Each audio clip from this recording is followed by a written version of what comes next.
El Señor esté con ustedes. Evangelio de nuestro Señor Jesucristo según San Juan.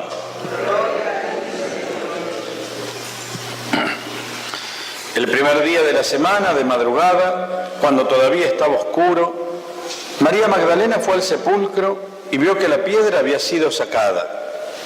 Corrió al encuentro de Simón Pedro y del otro discípulo al que Jesús amaba y les dijo: «Se han llevado del sepulcro al Señor y no sabemos dónde lo han puesto». Pedro y el otro discípulo salieron y fueron al sepulcro. Corrían los dos juntos, pero el otro discípulo corrió más rápidamente que Pedro y llegó antes. Asomándose al sepulcro vio las vendas en el suelo, aunque no entró. Después llegó Simón Pedro, que lo seguía, y entró en el sepulcro. Vio las vendas en el suelo y también el sudario que había cubierto su cabeza. Este no estaba con las vendas, sino enrollado en un lugar aparte. Luego entró el otro discípulo que había llegado antes al sepulcro.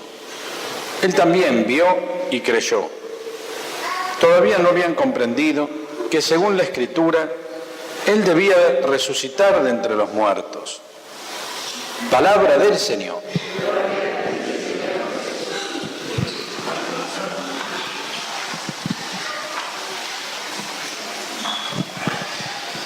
Si hemos hecho más o menos bien la Cuaresma, o si tenemos el ejercicio de hacer examen de conciencia con cierto mínimo grado de honestidad, de humildad, de capacidad de profundización y de veracidad, seguramente habremos comprendido que la experiencia del pecado es algo muy hondo en cada uno de nosotros.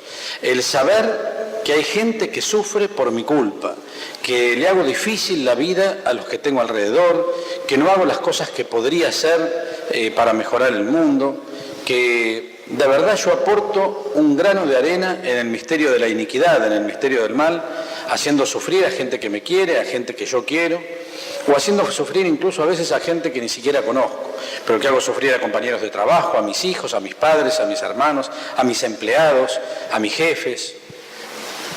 Si sucede esto, realmente empieza a ser bastante torturante la experiencia de pecado, porque uno hace compromisos y propósitos todo el tiempo: voy a tratar de mejorar, voy a tratar de hacer esto, y fracasamos una y otra vez, no en todo, pero en gran parte no logramos cumplir esos propósitos, y vivir sabiendo que uno le joroba la vida a los otros o hace sufrir a los demás no es nada grato. No obstante, esta experiencia, créanme que en los cristianos es bastante poco frecuente. Hay muchísimos de nosotros que creen que de verdad no tienen pecado. Saben que tienen pecados porque queda bien decirlo, pero a la hora de pedir perdón de algunos pecados en concreto no encuentran.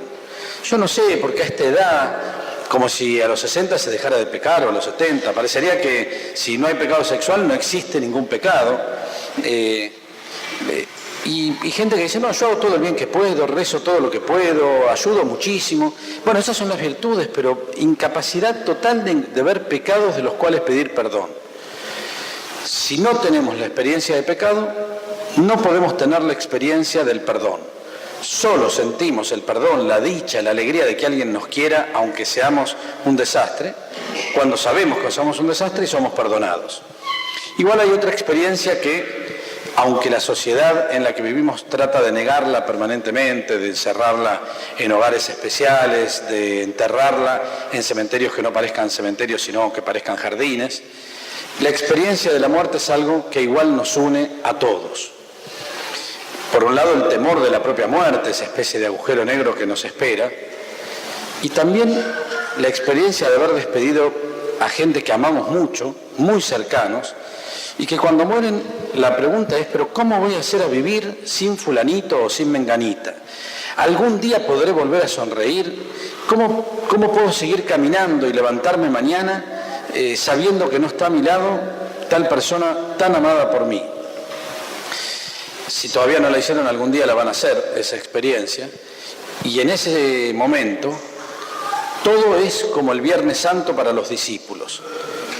Ellos habían depositado todas las fichas, todas las fuerzas en un maestro que les prometía la redención, la salvación, el éxito, el triunfo, y ese maestro estaba muerto.